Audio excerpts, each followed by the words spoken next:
todos os detalhes desses impostos, né? Porque imposto no Brasil é uma coisa um pouco complexa, um sistema um pouquinho delicado. E como a gente falou na aula passada, até as classes de tributo, tributo sobre consumo, propriedade, lucro, a partir dessa aula a gente vai entrar nesses tributos. E hoje eu quero começar falando do IPI. Claro, daria para fazer uma disciplina só de IPI, porque existem inúmeras particularidades. O que é isso, professor? E até colocar no material aqui para o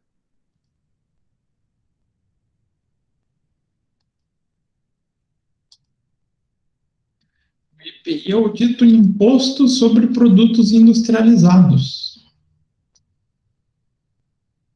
Então, a gente tem muita particularidade, muito detalhe envolvido. E não dá tempo de passar todos esses detalhes. Então, a gente vai fazer um apanhado do funcionamento geral, como que calcula esse imposto, para vocês terem a base. Fui trabalhar numa indústria, caiu um relatório de IPI na minha mão. Vocês, pelo menos, reconhecerem O que é um pouco? como é o funcionamento, sem entrar nas particularidades, né? A particularidade exige que a pessoa se aprofunde no imposto, faça a leitura de todos os possíveis exceções. O grande problema do IPI é as exceções, o tratamento de exceções. Então, o IPI, né, então, já estava falando, imposto sobre produtos industrializados. Então, não são todas as empresas que têm essa tributação. Ela é um pouquinho mais difícil da gente encontrar. Mais difícil não é que seja difícil, mas não é o mesmo volume do ICMS. Por exemplo, o ICMS 99% das empresas têm incidência de ICMS. Todo mundo faz circulação no mercado. Só as prestadoras de serviços, né? A gente acaba encontrando num volume muito maior. Já o IPI, a gente tem um grupo específico para fazer essa tributação, que são as pessoas que fazem industrialização ou as que são equiparadas à industrialização. Então, até isso. Tem equiparado gente que não faz industrialização, mas a legislação equipara ela a uma indústria. Então, aonde a gente encontra a legislação desse tributo? Ele não é algo novo no Brasil. A gente pode ver. Opa, texto. Ele surgiu inicialmente com o nome de Imposto sobre Indústria e Profissões, lá na Constituição Federal de 1934. Então já tem um pouquinho de história, né? Então, ele trabalhava o consumo, que era recolhido para a União, e as vendas, que eram recolhidas para os estados. Mas, no decorrer desse tempo, o sistema tributário foi se aperfeiçoando, não sei se essa é a melhor palavra para falar, né? Mas foi criando os seus mecanismos e tornando eles mais complexos e divisíveis. Então, hoje a gente tem, em vez de um imposto que acaba sendo para dois entes federativos, a gente tem a separação. Então, o IPI, que a gente vê hoje, ele tem exclusividade de cobrança da União. Então, ele vai para o governo federal.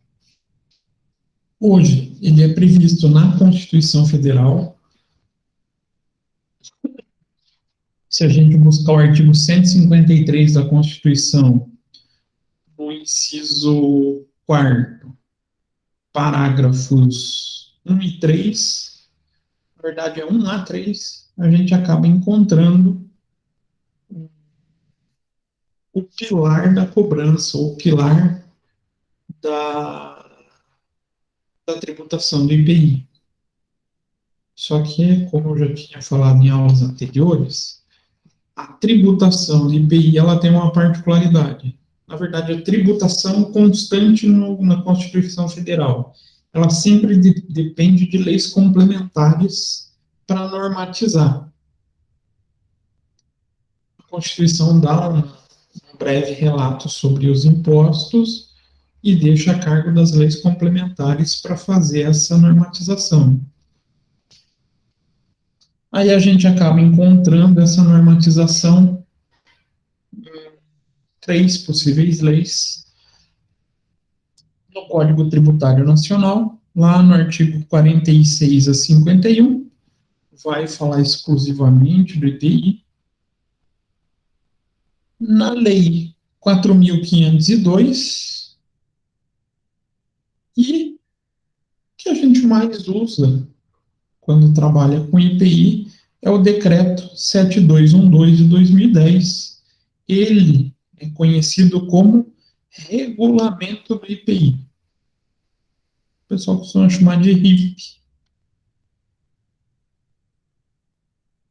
Então, eu preciso saber algo sobre o IPI, como funciona, como que eu tributo uma determinada operação, um determinado produto, caminho a ser procurado, Decreto 7212 de 2010, ou se digitar no próprio Google RIP, ele vai... Professor, desculpa te interromper, mas acabaram de falar no grupo, não tô achando a semana 5, não tá aparecendo pra mim. Eu falei, mas tá no semana 4. Não, fala, eu disse que é o mesmo link.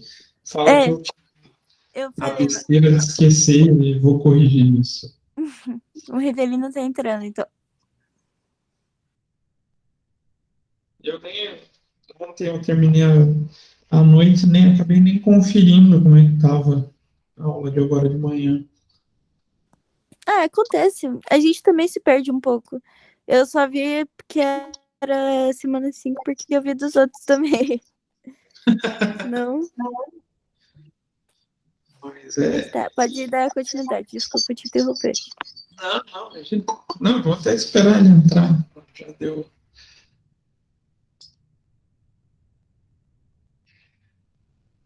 Já está aceito na sala.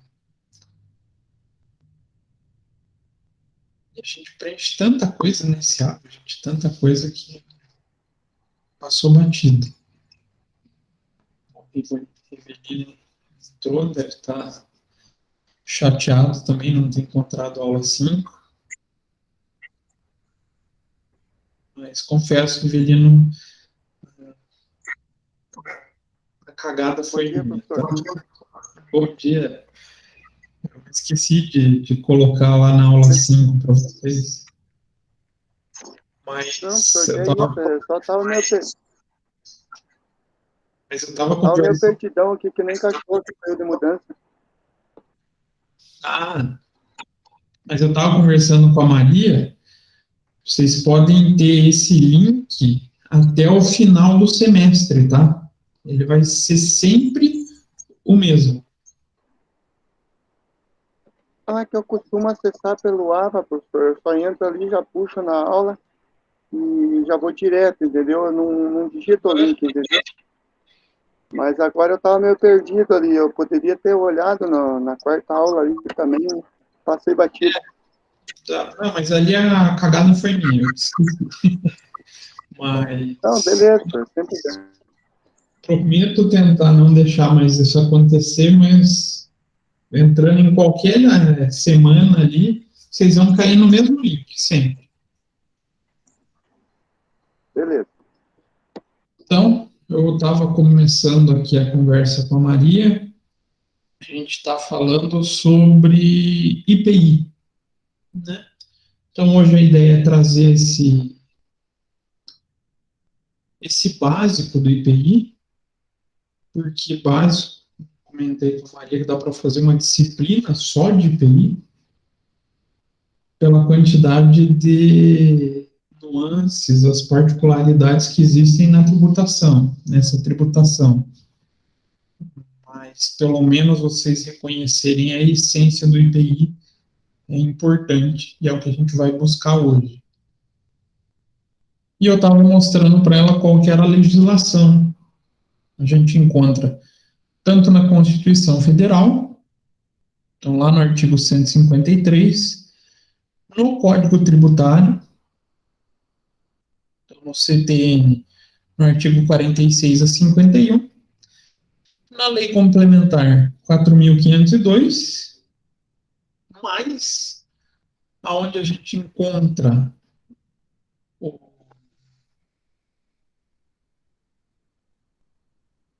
principal regramento está aqui no decreto 7212 de 2010, que é também conhecido como RIP, Regulamento do IPI. Então, ali é a lei que faz todo um apanhado de todas as possíveis operações sobre a tributação do IPI. Preciso de qualquer coisa do IPI, melhor caminho, já vai direto no regulamento do IPI, lá vocês vão ter todas as tratativas a serem feitas com o IPI. Mas falando sobre a Constituição Federal, o que ela diz? Então, lá no artigo 153, compete à União instituir impostos sobre. Então, o artigo 153 vai trazer uma relação de tributos que é de exclusividade da União.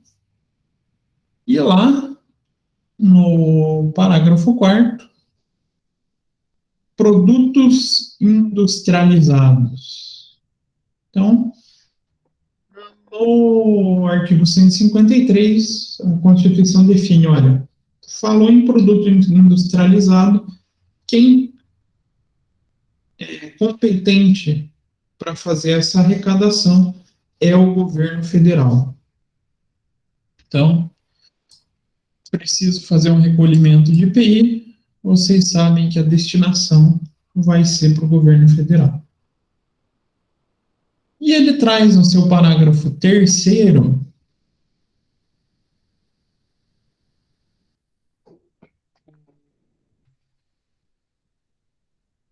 o básico das características desse imposto, tendo duas características muito importantes.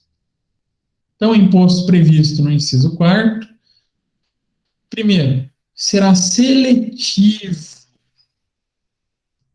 em função da essencialidade do produto. Então, obrigatoriamente, o legislador, quando pensar nas alíquotas, na cobrança do IPI, ele vai ter que pensar, ele vai ter que estudar a essencialidade do produto para a sociedade. Então, quanto maior for a essencialidade do produto para a sociedade, menor vai ser a tributação do IPI. Quanto maior quanto menor for a essencialidade, maior vai ser a tributação do IPI. Exemplo, professor. Vamos pensar em um produto que seja extremamente essencial para a sociedade. O que vocês me ajudam a pensar aí? Tem algum que vocês conseguem pensar? Agora, por exemplo, no véspera de pandemia e material de medicina, alguma coisa assim. Oxigênio lá. Isso. Material médico. Ele é essencial para a sociedade? Sim. Sim, né? Pensou o caos que vira? Então, esses produtos têm a tributação, então a alíquota menorzinha. Há outros casos. Produtos de cesta básica. Então, vou comprar óleo de cozinha. É essencial, desde da pessoa mais rica até a classe mais baixa, né? IPI pequenininho. Agora, se eu pensar em uma garrafa de uísque, ela é essencial para a sociedade? É, professor. É? Depende pra quem. Eu ia imaginar isso, que alguém ia falar, professor, para alguns realmente, para alguns realmente essencial, mas não é algo que a sociedade realmente necessite. Então a tributação acaba sendo elevada. Então, produtos que não tenham essa característica, não seja extremamente útil para a sociedade, a carga vai ser elevada. Vocês conseguem imaginar? Tem o cigarro também, né? É isso que eu ia falar. Eu vou perguntar se vocês conseguiam imaginar qual que é o que tem a maior carga tributária. É exatamente o cigarro. O cigarro ele chega à alíquota de 300% de IPI. Salgado, né? Sabe o que eu trabalhava lá no interior, professor? Ah, Eu produzia tabaco, produzia fumo, matéria-prima de cigarro. para fazer. Acaba fornecendo para uma indústria que paga muito imposto.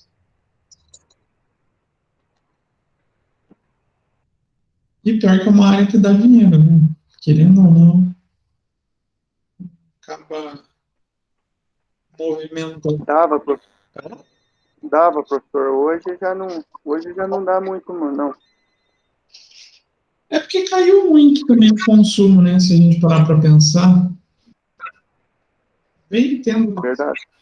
uma certa conscientização da população, mas, nossa, se eu pegasse na década de 80, era status a pessoa fumar, né? Como é que pode? Não é mais. Era chique, né, professor? Hã? Era chique fumar. Chique. Nossa, podia fumar até em avião. Nossa, como é que podia? Ah, mas é porque, pensa, é caro, né? Daí quem podia comprar. É bem isso.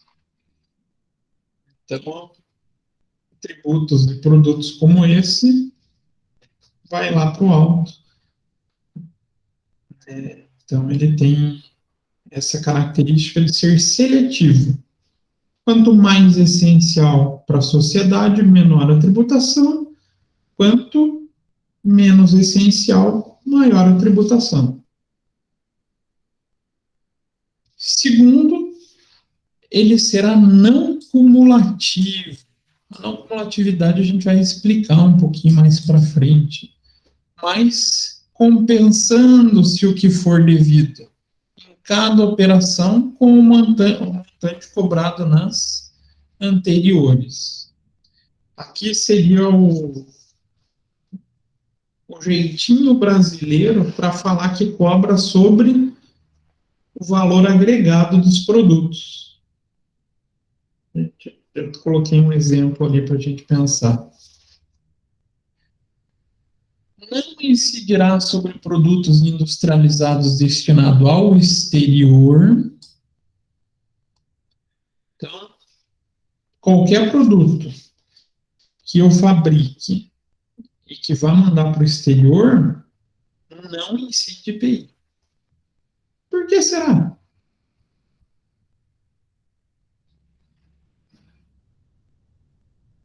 qual a vantagem que o Brasil tem, o país tem, em não cobrar imposto quando está vendendo para fora?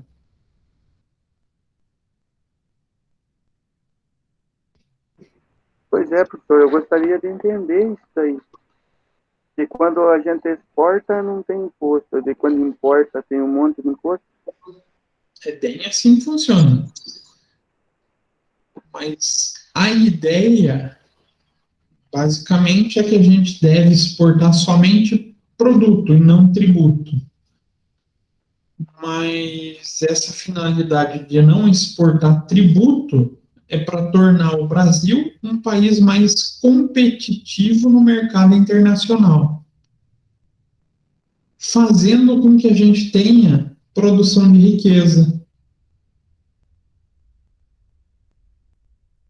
Então, é uma tentativa de favorecer a figura da balança comercial. Para um país ter o crescimento do seu PIB, uma das ferramentas é a balança comercial. É tentar importar menos e exportar mais. Ou seja, conseguir trazer recurso lá do exterior. Então, se eu não coloco o tributo dentro do produto, eu acabo conseguindo deixar essa balança, ou tentando deixar essa balança comercial positiva. E por que na importação eu tenho a tributação? Inclusive do IPI. Aí é um mecanismo de proteção interna para proteger a indústria brasileira, tentando fazer com que os preços sejam ao menos equiparáveis. Por quê? A gente sabe que tem países que têm condições de produção muito, não digo melhores que a nossa, né, mas que têm condições de produzir com um custo muito mais baixo que o nosso.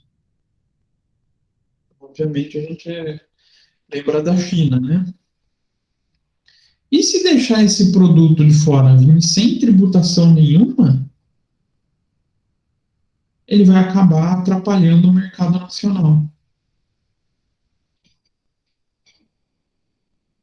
Então, Professor, não sei se eu estou certo, mas seria para frear um pouco a importação?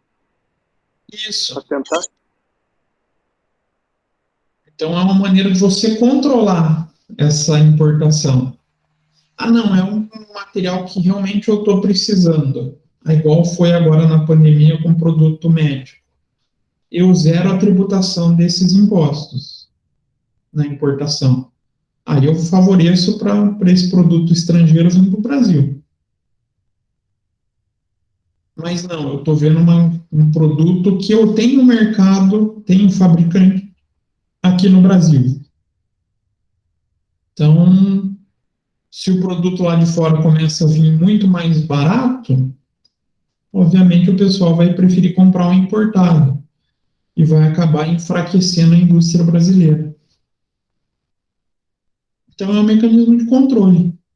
O externo é para favorecer a balança comercial. Então, para exportar, a gente não cobra nada. Para a gente, o interessante é que a indústria produza, gere emprego e gere riqueza para o país. Para importar, aí a gente tem essa série de tributos para tentar equalizar com o mercado nacional, para não prejudicar a nossa economia. Vocês deu para trazer essa visão do porquê na exportação sai sem tributo e na importação a gente controla? E o IPI faz parte.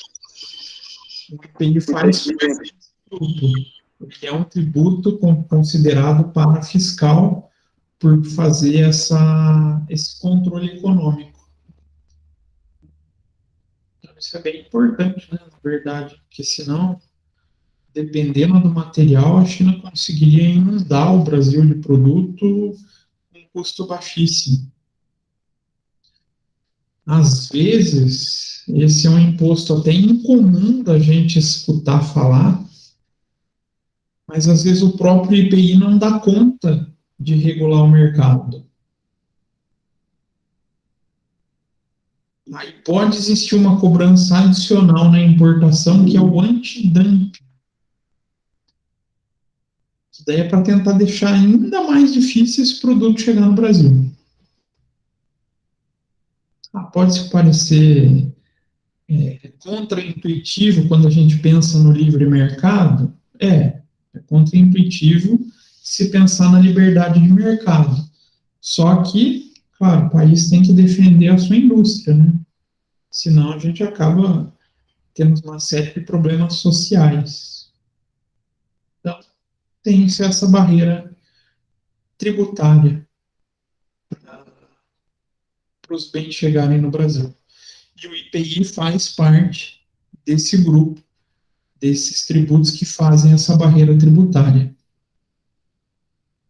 E a última característica prevista lá na Constituição Federal é que ele terá reduzido seu impacto sobre a aquisição de bens de capital pelo contribuinte na forma da lei.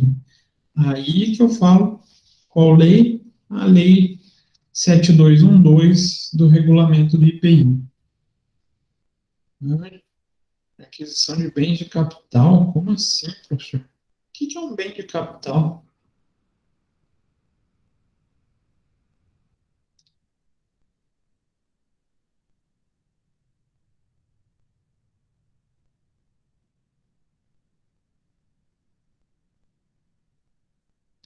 O Rivelino tem a sua foto encostada em um bem de capital.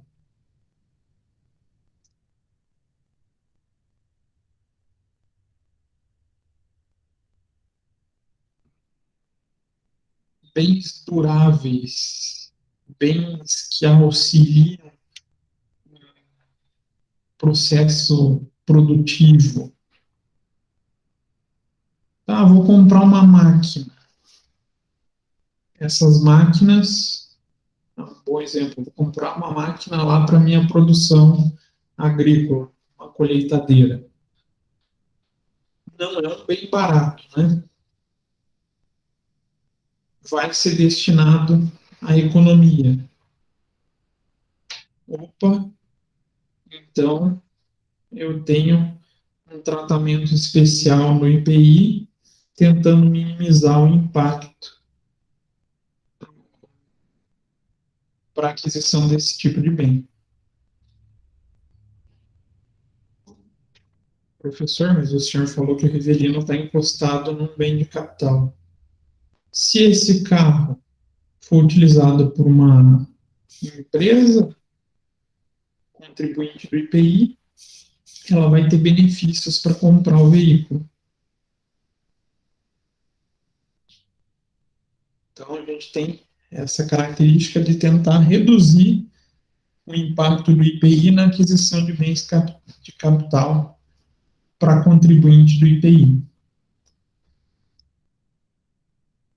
E lá no Código Tributário Nacional, que ele vem desdobrando em relação à Constituição Federal. Então, lá no artigo 46, o imposto de competência da União sobre produtos industrializados tem como fato gerador.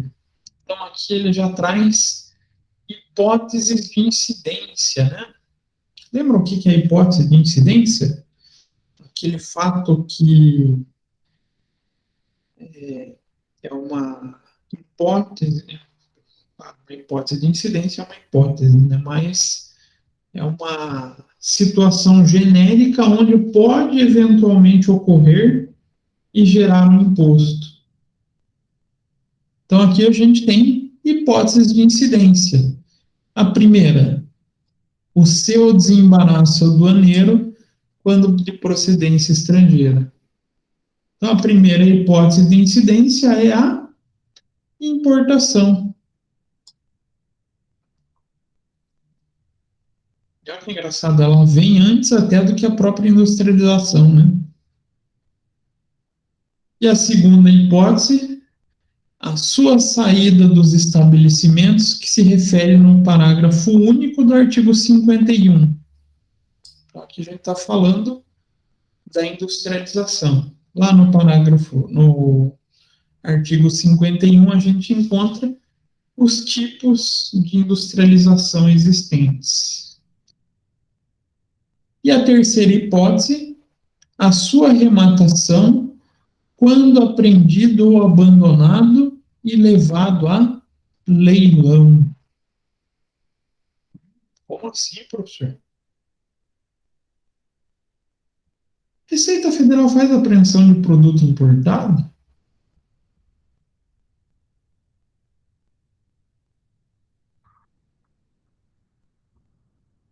Faz ou não?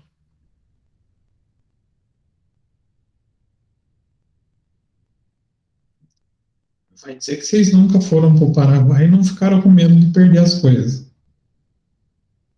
Eu nunca fui pro Paraguai, professor. Não? Nossa, é uma experiência, vamos falar assim, sui generis. Ou surge. Que o Eu lugar até tenho, mas nunca fui também. é uma aventura, gente. Aconselho. Busquem se alimentar somente ou no Burger King ou no McDonald's. Fora isso, não aconselho outro tipo de alimentação. E não é vamos falar assim, um exemplo de limpeza. Mas isso eu falo ali na Cidade do Leste, né? Diz que o interior do Paraguai é mais bonito, é mais um lugar mais agradável. O lugar mais longe que eu fui foi o Rio de Janeiro. Mas é tenso lá também. É, lá dá medo de eu colocar o Waze, né? Para no meio do lugar errado. Eu passo pelo Rio de Janeiro quando vou para a casa da mãe da minha esposa. Então a gente tem, vocês já devem ter escutado inúmeros casos de apreensão de gente que traz produto sem pagar tributo, né? Nem todo produto vai para leilão, né? A gente sabe que a gente tem muita doação hoje da Receita para esses bazares beneficentes. Mas quando é produto de valor mais elevado, esses produtos são possíveis de serem leiloados. Quando leiloados, eles sofrem incidência do IPI. Então, a gente tem a tributação do IPI em um bem leiloado. Então, prefeitos desse imposto considera-se industrializado o produto tenha submetido a qualquer operação que lhe modifique a natureza ou a finalidade, ou mesmo o aperfeiçoamento para consumo. Então, ele traz no parágrafo único aqui o que ele caracteriza como industrialização, mas ele ainda deixa um pouco aberto, deixa bem claro o que eu posso classificar como industrialização. Então, se a gente pegar a lógica do IPI, em linhas gerais, considera-se industrializado o produto tenha sido submetido a qualquer operação que lhe modifique a natureza ou a finalidade. E a gente tem basicamente 5 tipos de operações industriais que são caracterizados como industrialização.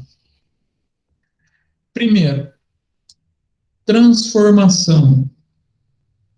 Todo o processo de transformação, então a gente tem uma tributação do IPI. E o que é a transformação?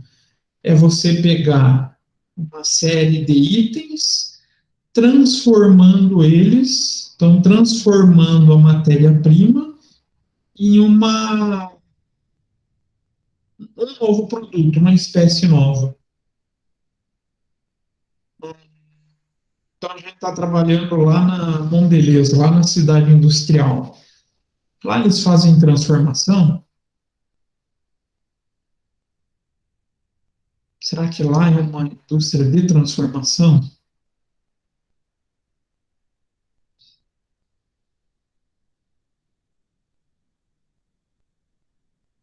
Mondelez. E agora? Fiquei na dúvida. O que a Mondelez faz? Vai dizer que vocês não conhecem nada da Mondelez. É chocolate? Um dos principais produtos é chocolate, né? É, não tinha certeza. Eu lembrava do nome, mas não tinha certeza. É que ela mudou, né? Antigamente era Kraft, só que daí acabou dando uma desmembrada e ficou uma parte, né? Sendo a Mondelez. Então, A minha chocolate. prima, ela trabalha lá, aí sempre tem 1 milhão de chocolates em casa. Ah, também. Deve ser ainda com quebra, não é? Quê?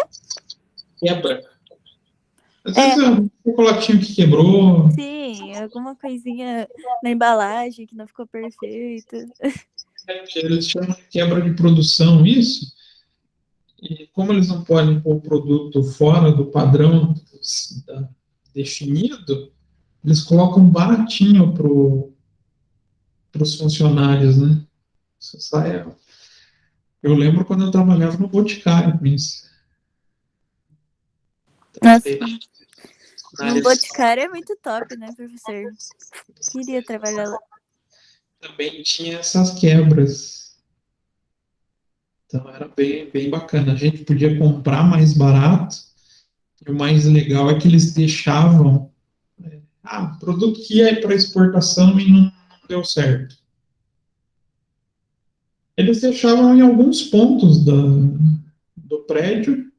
Eu estou indo para aula, quero passar um perfume diferente. Você ia lá e podia passar.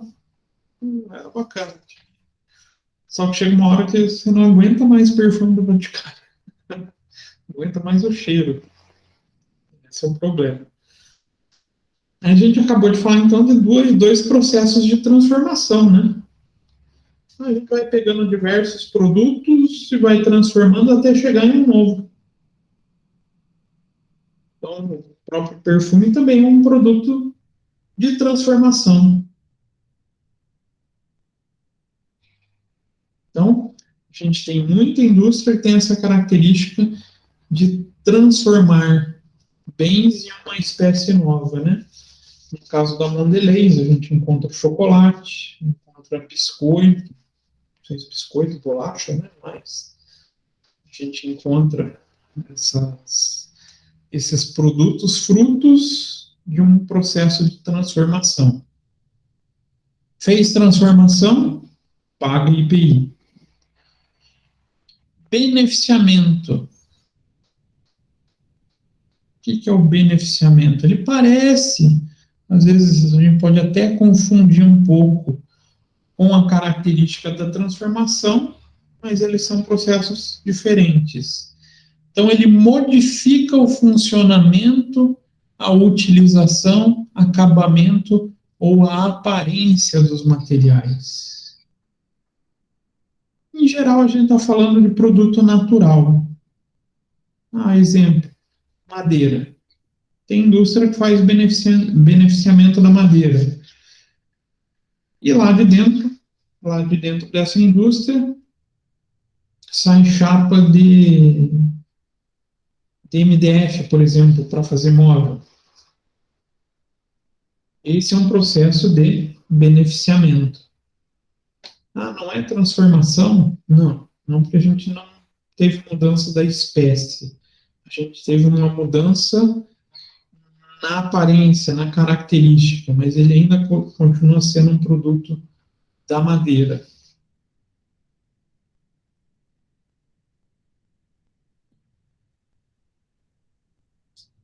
Esse a gente escuta muito por causa das grandes indústrias de veículo, né? As montagens. Então, montadoras também são industrializações. Então, reunião de peças que resulte em uma nova unidade. Então, se eu pegar a fábrica da Samsung, é uma montagem? O que vocês acham? Será que a Samsung é montadora? Não sei, professor. É uma montadora. Ela compra vários componentes eletrônicos fabricados por terceiros e ela simplesmente faz a montagem em um novo produto que vai ser o celular.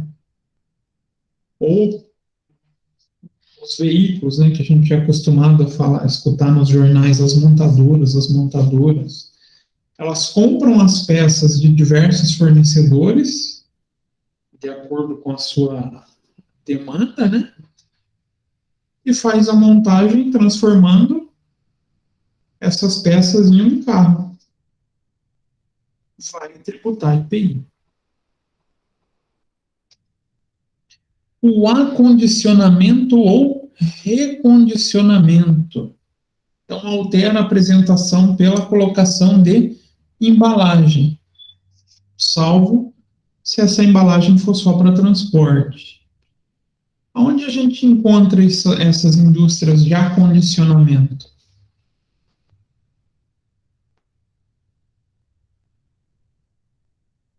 Será que vocês já encontraram? Em mercado? Em mercado. É muito comum. Muito comum. Um exemplo. Vocês vão comprar azeitona. Azeitona é um produto fruto de acondicionamento no mercado. Geralmente chega para a indústria grandes recipientes com as azeitonas. E o que essas empresas fazem? Só acondiciona em uma embalagem menor, com a marca, com o logotipo deles. Isso é um processo de acondicionamento. É equiparado, ele é, na verdade, um processo de industrialização. E o último caso, a renovação ou recondicionamento. Então, a gente pega um produto que está inutilizado ou deteriorado e recupera ele, colocando ele em condições de uso novamente. Isso é um processo de recondicionamento. A gente encontra também na indústria automotiva esse processo. Na indústria de peças, às vezes peça para maquinário. Bom exemplo, a gente vê venda de amortecedor recondicionado. O amortecedor estava ruim, tinha problema de vazamento de óleo, de gás. Vai para uma indústria onde ele é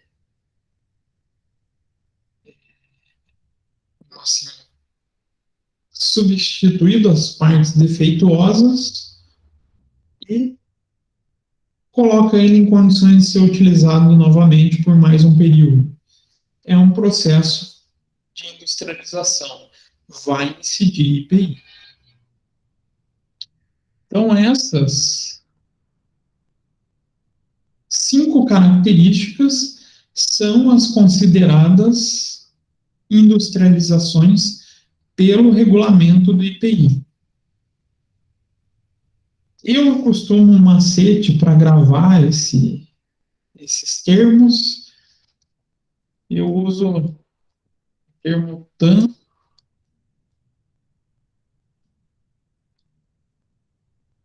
BR. Como eu gosto de aviação, eu lembro da companhia aérea TAM, que hoje não existe mais, é a Latam, né? Mas TAM, BR de Brasil. Uma das 5 companhias aéreas do Brasil. Que daí a gente já consegue, pelas letras, separar. O pessoal de concurso usa muito esse macete. Transformação, acondicionamento, montagem, beneficiamento e recondicionamento ou renovação. Macete, né?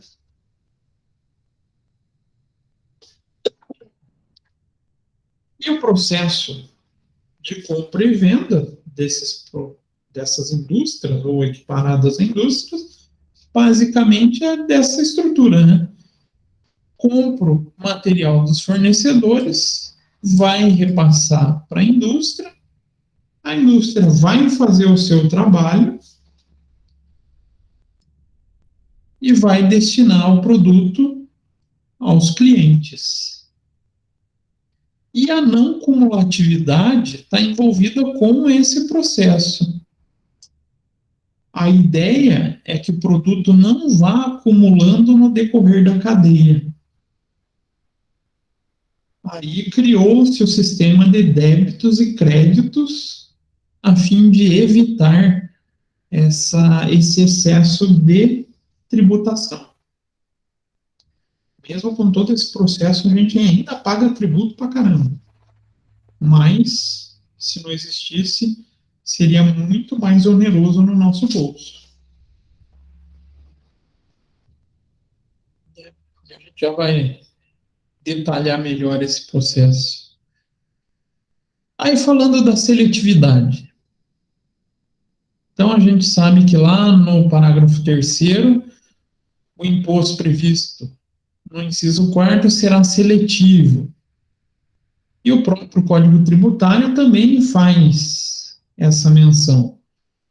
O artigo 48 do CTN fala que o imposto é seletivo em função da essencialidade dos produtos. Então, ela é constitucional, é dever do legislador verificar essa essencialidade e tributar ela de acordo com a utilização pela sociedade. E ela é obrigatória. Então, é dever constitucional fazer essa seletividade, diferente do ICMS. O ICMS é facultado. Se a gente olhar na legislação, a gente vai ver nas próximas aulas que a seletividade é facultada ao ICMS. Então, não é obrigatório, mas para o IPI é. Então, ele tem essa característica extrafiscal visando trazer uma justiça social. E será que ajuda essa essencialidade a trazer essa justiça social? É justo pagar muito tributo em um produto de cesta básica? Vai colaborar com as classes mais baixas?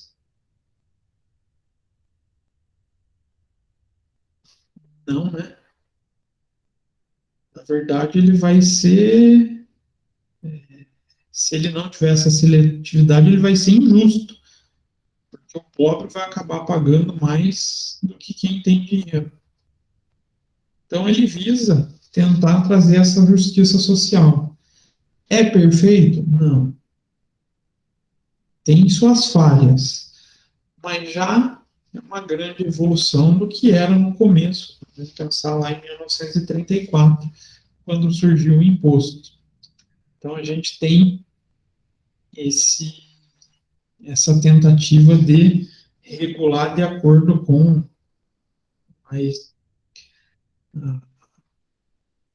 os consumidores, né? Quem é o real consumidor desses produtos? Então, é uma técnica de tributação que atende o princípio da capacidade contributiva, né? Capacidade contributiva, aquela figura de... Esqueci, o que é o princípio da capacidade contributiva? A gente viu isso na aula passada, né? Não? A gente tem o da isonomia, que é tratar iguais os iguais, e o da capacidade contributiva é fazer com que quem tenha mais condições contribua mais com o Estado do que aqueles que têm menos condições de contribuição. Então, ele tenta atender esse princípio através da seletividade. E como que é feito? Como que é definido? Então, o mecanismo é feito através da manipulação das alíquotas. Vocês podem ver que o governo sempre fala de alteração de alíquota de IPI, né? Alguma classe ele está precisando socorrer, ajudar em um determinado momento. Muda a alíquota de IPI. É a maneira mais fácil. E a gente encontra essas alíquotas na chamada TIP. O que é essa TIP? Tabela do Imposto sobre Produtos Industrializados. Então, vamos abrir ela aqui para vocês.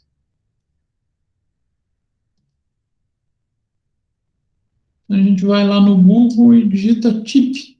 Só isso, é bem facinho de achar.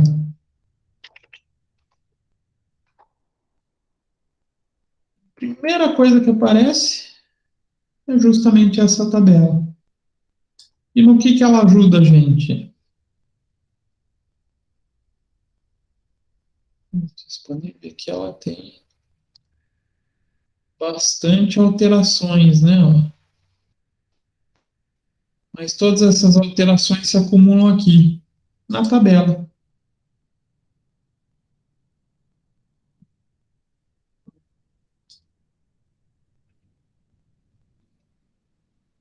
Então, a tabela de incidência, ele vai trazer para tudo que vocês praticamente imaginarem a alíquota de IPI. Então, ele traz primeiro como que é feita a categorização. Então, a seção 1 é produtos animais, produto do reino animal. Seção 2, produtos do reino vegetal. Então, tem várias seções. E dessas seções, depois, vai sendo desmembrado em produtos. Ele traz as unidades de medida para fazer a avaliação, né? E aqui ele começa. Capítulo 1, lá da seção 1. Então, vamos pensar que eu quero comprar um búfalo. Qual que é a alíquota de IPI? Entra como não tributado. O búfalo não tem tributação. Ah, não, quero já o abate, eu quero a carne só. Então, quero carne de... Cadê? Carne bovina. Então, a carne bovina tem alíquota zero. Ué, por que a carne tem alíquota zero? Ela é essencial? Isso aí tá contrariando a realidade. Tá contrariando a realidade essa tabela aí. A gente está pagando caro por causa do valor do corte, né? Mas ele não tributa, porque teoricamente a carne é essencial para a alimentação das pessoas, né? A gente não está conseguindo muito comprar carne, mas ela é essencial. Pode ver que todos os produtos, seja carne de frango, carne de porco, carne bovina, são alíquota zero. Então vamos para outros produtos aqui, os produtos mais que tinta. Não, tinta não.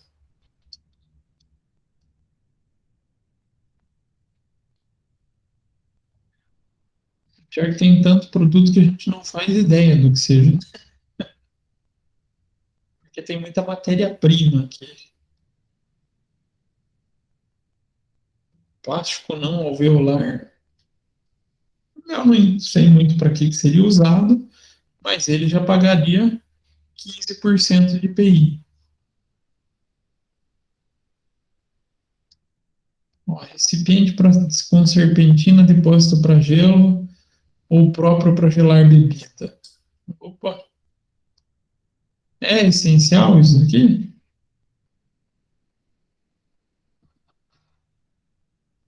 Recipiente para gelar bebida, com serpentina. O que está cheirando esse produto? Não é essencial, né? Aquele pessoal que gosta do choppzinho gelado precisa desse material. Não é essencial. O que aconteceu com o tributo? Já vai crescendo. Então, a gente encontra tudo que a gente precisar de tributação de IPI aqui na TIP. Então, vocês podem ver, aqui nada mais é do que uma classificação pela NCM. Então, a NCM vai ser útil tanto para o IPI quanto para o ICMS, e a gente traz a classificação, então, da NCM e faz a busca do produto para ver quanto que é tributado.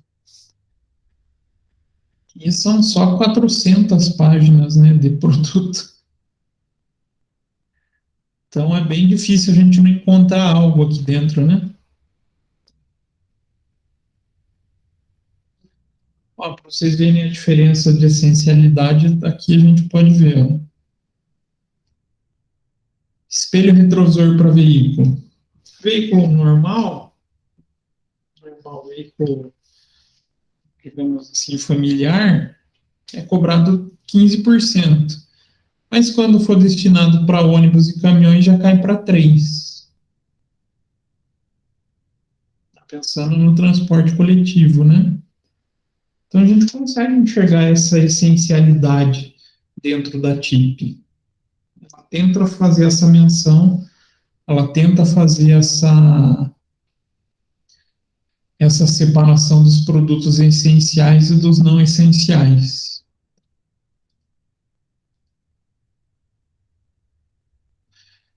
E a base de cálculo? Como que a gente acha a base de cálculo desses impostos? A alíquota a gente já viu onde encontrar, né? Quero encontrar a alíquota, pego a NCM do meu produto, vou na TIP.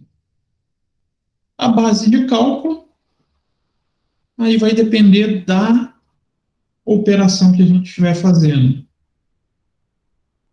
Primeiro, a gente define quem que é o contribuinte, o importador, ou aquele que for equiparado a importador, o industrial, ou equiparado a industrial, comerciantes sujeitos a impostos, que forneça aos contribuintes definidos a industrial e importador, e também o arrematante. E o valor que a gente vai encontrar do cálculo é o valor da operação. Então, a base de cálculo vai ser o valor total das operações que decorrer da saída de estabelecimentos industriais ou equiparados de produtos nacionais. Sou fabricante, estou vendendo, a base de cálculo da minha operação é o valor total da minha venda, da minha saída.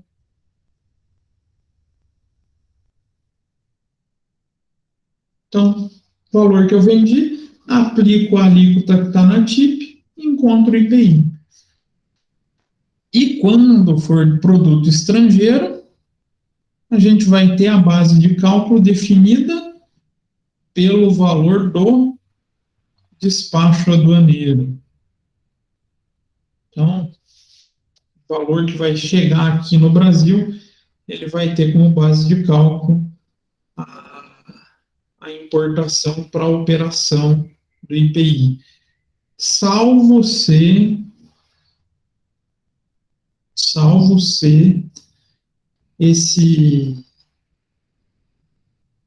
essa operação esteja subavaliada. Como assim, professor? Isso acontece com o pessoal que gosta de mexer com a AliExpress.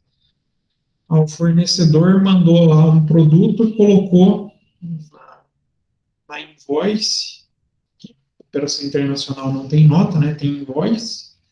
na invoice que custou X, mas é nítido que aquele produto custa muito mais do que X. Aí a base de cálculo pode ser arbitrada pelo fisco. Mas, no geral, é o produto, é o valor da importação. Feito isso, a gente aplica a base de cálculo. E uma característica bem peculiar, que só o IPI tem, ele nunca vai estar embutido no preço de venda do produto. Então, ele é chamado imposto por fora. E acaba sendo pago pelo comprador. Então, o IPI não faz parte do preço, é somado ao valor da nota e quem paga é o comprador. Separei um modelinho aqui para vocês olharem. Então, a gente está aqui uma notinha fictícia, onde a gente está vendendo caneca com logotipo. Então, a gente buscou lá na NCM bonitinho e viu que a alíquota do IPI é 10%. A pena que aqui eu não tenho marca-texto. A gente cobra R$ 9,50 por peça. Vendemos 5.000 canecas. Total do meu produto, 47.500. Essa vai ser a minha base de cálculo. Então, eu vou pegar essa base de cálculo, o valor total dos produtos, vezes a alíquota, vai me dar o valor do IPI. Na nota fiscal vai ter um campo, valor total do IPI, 4.750. E olha que interessante. Ele, ao contrário do ICMS, que não soma no produto, ele vai somar no total da nota. Então, eu vou cobrar do meu cliente o produto mais o IPI. Então, o valor que o meu cliente vai ter que me pagar é 52.250. Então, por isso ele é chamado de imposto por fora. Ele está fora do preço do produto. Diferente de todos os outros tributos que a gente tem sobre o consumo. Então, se eu tenho o cálculo de IPI, eu vou achar o valor da base de cálculo, que é os produtos, vou aplicar a alíquota que consta na TIP, e para achar o valor a receber, eu vou somar o valor do produto mais o IPI. Aí a gente tem o valor a ser cobrado. Estranho isso, né? Só esse tributo tem essa característica. Então, o IPI é o único imposto por fora que a gente tem no nosso sistema tributário. Então, por isso, ele não faz parte do preço e acaba sendo pago pelo comprador. Então, a gente, para achar o valor da nota fiscal, a gente vai fazer o quê? O preço do produto mais a figura do IPI. A gente chega no valor a ser pago pelo cliente. Bacana. A gente encontrou base de cálculo, destaque do IPI, mas como que a gente faz o recolhimento? A gente volta naquela característica da não cumulatividade. Então, pensando em uma série de operações de compra e venda, a gente vai ter um processo de não cumulatividade. E esse processo nada mais é do que se subtrair do imposto devido os créditos existentes em um determinado período. Créditos remanescentes de compras desse produto que eu vou utilizar na minha industrialização. Compra da matéria-prima. Então, ele é um sistema de compensação. Os créditos que eu tenho nas entradas e os débitos que eu tenho na saída, faço a diferença entre eles, vou encontrar o valor a recolher. Nossa, aqui escrito vai ficar horrível. Valor a recolher. Então, para ficar mais fácil de pensar, desenhei esse exemplo aqui. Princípio da não cumulatividade. Vamos pensar em um produto de alumínio com IPI de 10%. Supondo que nós somos donos de uma fábrica de lata para refrigerante. Qual que é o nosso insumo para fabricar lata de alumínio? O alumínio, né? Então eu vou lá no meu fornecedor, compro R$ 1.000 de alumínio para nossa indústria. Vai ter o destaque de R$ 100. Vou ter que fazer o pagamento de 1.100 para esse fornecedor, né? Mas eu vou poder me aproveitar desse IPI da minha compra. Então, eu vou ter um IPI devido de R$ 100. E ele vai se transformar na minha indústria em um crédito de R$ 100. Então, todas as compras de material que eu vou utilizando no meu processo industrial vai me gerando créditos. Quando eu tiver a saída, então eu faço a venda da lata de alumínio. A gente vai vender por 3.500 para a fábrica de refrigerante. Vou ter 10% de IPI. 350. Vou cobrar quanto do meu cliente? 3.500 mais 350, 3.850. Mais 350 seria destinado ao IPI. Mas eu tenho um crédito da minha compra lá atrás, né? Que eu fiz aqui atrás. Então, eu só vou recolher para a União a diferença. Vou pegar o 350 devido, menos os meus créditos. Então, eu faço um recolhimento de quanto? De 250. Então, esse 100 que eu já tinha pago anteriormente, ele não vai acumular na próxima etapa da cadeia. Aí, se a gente for pensar no fabricante de refrigerante, quando ele comprar o nosso lote de lata, ele vai ter um crédito referente ao 350, que teoricamente seria a soma dos dois IPIs já pagos para o governo. Mas ele vai estar bem claro como destaque aqui da nossa venda.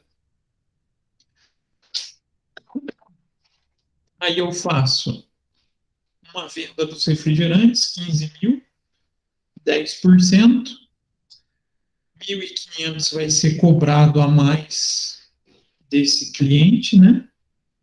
Então, a nota fiscal do refrigerante vai para 16.500. Então, do 1.500 eu vou poder me abater de 350. Vou fazer o recolhimento de 1.150.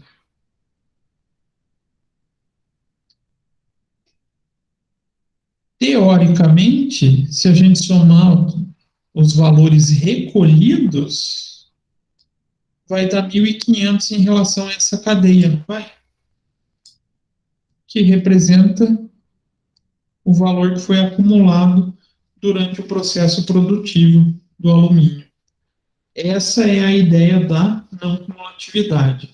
Quando eu compro, eu tenho direito a crédito. Quando eu faço a venda, eu posso me debitar desse imposto. Difícil? Mais ou menos?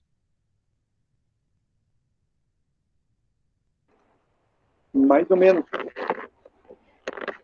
Questão de pegar a prática. Vocês identificarem as operações com crédito, fazerem o destaque na saída e depois só fazer, como se fosse um encontro de contas, né? Igual se a gente tivesse em família. Ah, peguei R$ 100 da minha irmã, mas minha irmã já me devia 50. Opa, então fazendo o abatimento das contas ali, eu vou ficar devendo só 50 para minha irmã, né? A lógica é bem semelhante. E quando que a gente pode gerar esses créditos, esses valores para serem diminuídos da minha dívida com o governo? Quando a gente faz aquisição de matérias-primas, produtos intermediários e embalagem. Resumido, tudo aquilo que eu utilizo no meu processo de industrialização. Saiu do processo de industrialização, saiu da minha atividade essencial, não me dá mais direito a crédito. Mas a gente tem algumas vedações nessas hipóteses. Se eu compro um bem que vá fazer parte do meu ativo permanente, então eu comprei uma máquina para utilizar na minha indústria, essa máquina não dá direito a crédito. Só quando for um insumo efetivo. Energia elétrica, salvo quando consumida no processo de industrialização. Mas aí tem um grande problema para a vida das empresas.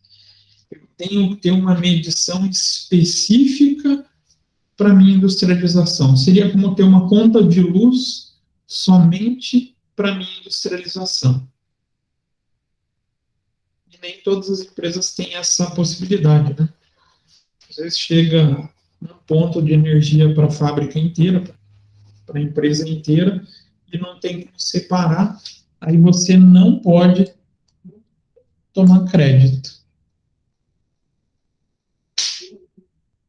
Outra possibilidade: uniformes, itens de segurança, combustível para transporte de pessoal ou de matéria-prima. Não posso tomar crédito. Por mais que seja matéria-prima sendo transportada, esse combustível não me gera direito a crédito. Então, ele é muito restrito a somente utilizar o crédito daquilo que eu coloquei no meu produto ou que eu utilizei no meu processo de industrialização. Então, aqui um esqueminha bem resumido. Na entrada, o fornecedor vai ter a base de cálculo, vai aplicar a alíquota e isso vai me gerar um crédito. Quando eu fizer minha venda, eu vou ter a minha base de cálculo, vou aplicar a alíquota e isso vai me gerar um débito. Confrontando os dois, isso pode gerar tanto um IPI a recuperar quanto um IPI a pagar. Quando que eu vou ter direito a recuperar? Quando os meus créditos forem maiores, então, nesse caso aqui, os créditos maiores do que os débitos.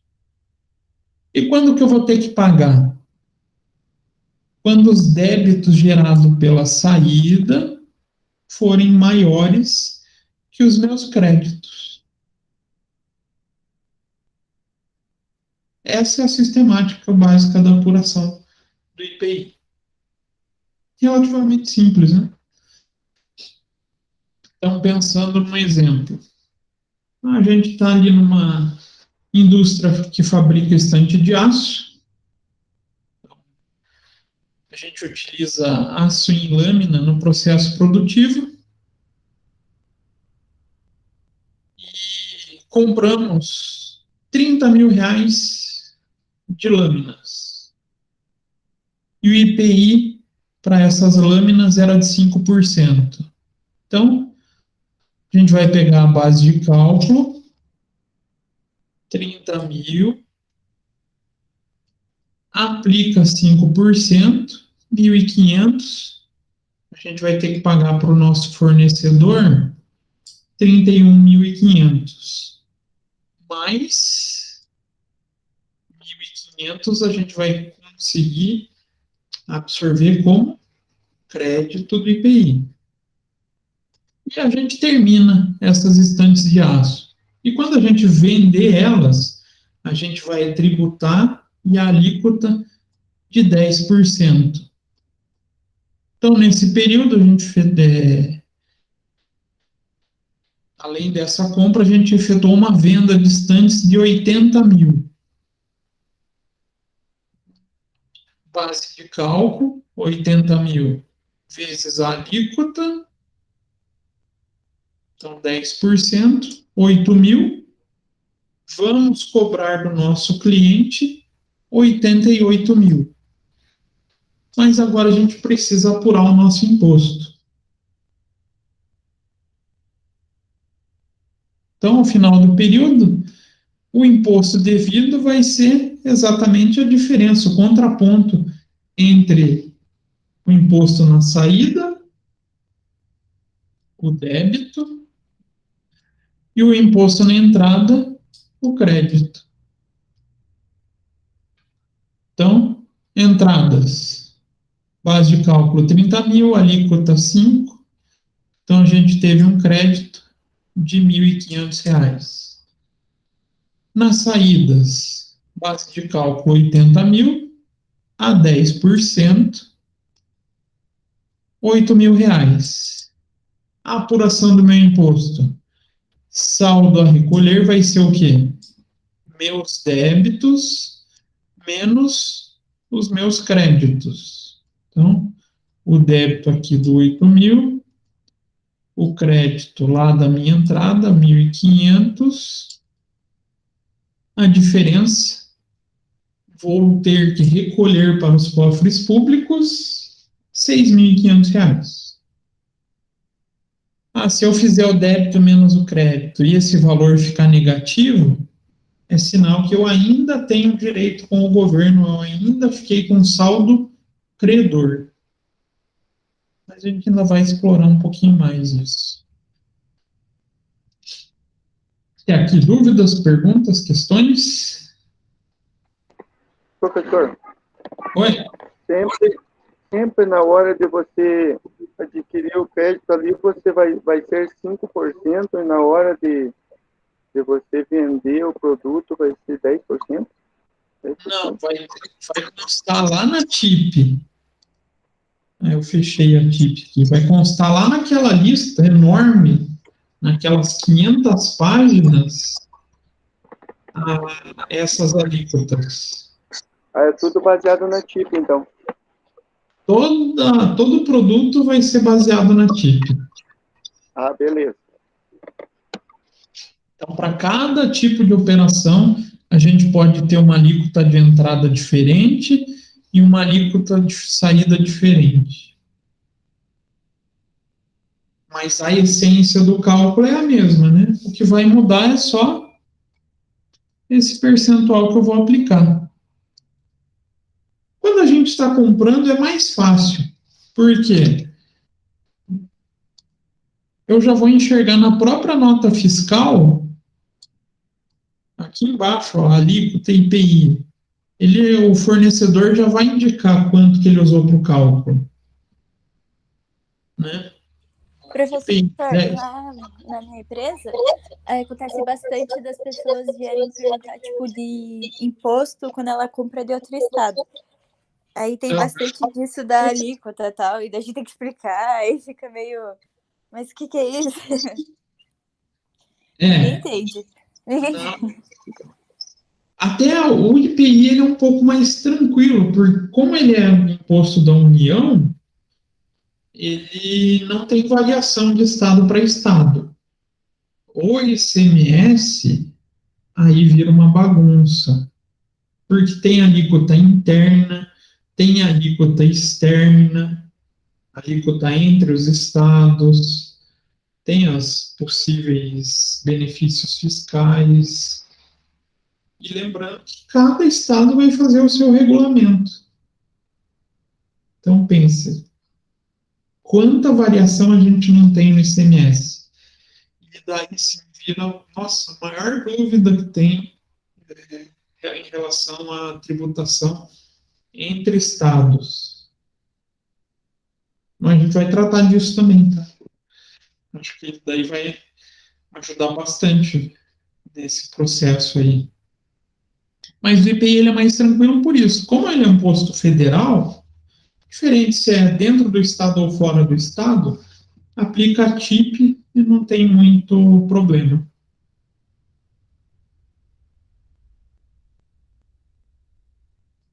Mas então essa alíquota, tanto de entrada quanto saída, vai ser encontrada lá na TIP com base na NCM de cada produto. Agora, quem são os pagadores? Quem são responsáveis por recolher o tributo? Contribuinte vai ser o importador, o industrial, a empresa industrial, ou estabelecimento equiparado industrial. E os que consumirem ou utilizarem outra finalidade ou remeterem a pessoas que não estejam em empresas jornalísticas ou editoras o papel destinado à impressão de livros, jornais e periódicos, quando alcançado por imunidade prevista. Aqui tem um problemão. Eu imaginei que eu ia vender para uma editora. Comprei papel sulfite, bonitinho, para vender para essa editora. Teoricamente, ele é imune. Mas nesse meio do caminho, uma papelaria me pediu esse papel. Quebra a imunidade. Aí eu viro responsável por recolher o IPI desse papel.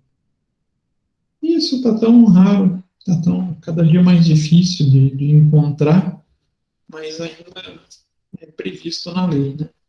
Hoje em dia, basicamente, a gente está vendo tudo em meio digital, né? Mas os dois principais é esses carinhas aqui, né? Importador e a empresa industrial. E pode ser considerado responsável também pelo recolhimento o transportador ou o detentor das mercadorias em relação aos produtos tributados que ele estiver transportando que não tenham documentação da sua origem, ou seja, carregamento sem nota fiscal. Estou transportando um determinado produto e não tenho a nota fiscal. Quem vai ser obrigado a pagar o tributo na hora da apreensão, ali na hora do... não da apreensão, né, mas na hora da autuação, vai ser a transportadora. Então, até pode sobrar para a transportadora. Por isso, o transportador ele tem uma importância muito grande de sempre estar pegando as notas fiscais quando estiver fazendo o carregamento do material. Senão, ele vai se responsabilizar por esse tributo. E, em alguns casos, por substituição tributária. Então, industrial equiparado a industrial, nas condições estabelecidas pela Receita Federal. Quando a Receita define que seja uma segunda pessoa responsável para recolhimento por uma determinada característica da operação. Em geral, a substituição tributária ocorre para facilitar a fiscalização. Mas aí a gente entra mais para frente na substituição tributária. Acho que no ICMS ele é mais importante a gente tratar da substituição tributária do que no IPI, porque o IPI são poucos os casos. ICMS a gente tem muito. E era isso que eu tinha para falar de IPI com vocês. Um assunto um pouco mais resumido, um pouco mais sintético, para não tomar tanto tempo para a gente poder ver os outros tributos. Agora, o que eu vou fazer? Vou habilitar lá a aula 5, eu fiz a cagadinha de não estar habilitado, e vai ter um exercício para vocês de apuração de imposto.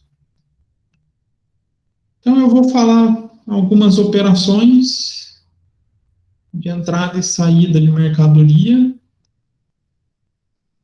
falar a alíquota, e daí vocês vão tentar apurar esse imposto, para ver se vocês compreenderam a sistemática. E o que eu sempre faço, antes de começar a próxima aula, a gente faz a correção do exercício, e daí passa para o próximo tema. Beleza? Professor, esse exercício vai estar valendo nota, tudo? Porque daí eu aviso o pessoal da sala, para eles fazerem. Vai. Ok. Vou avisar eles, então. Bom, só me dá uns minutinhos para eu entrar no aula e habilitar lá os ícones da aula 5. Ok. E semana que vem a gente tem feriado, né? Sim, dia 7 e dia 8.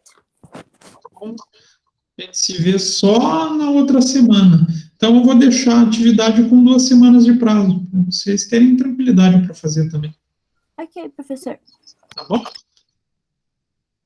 Então tá, gente. Desejo para vocês uma boa semana e, já aproveitando, um bom feriado na semana que vem, né?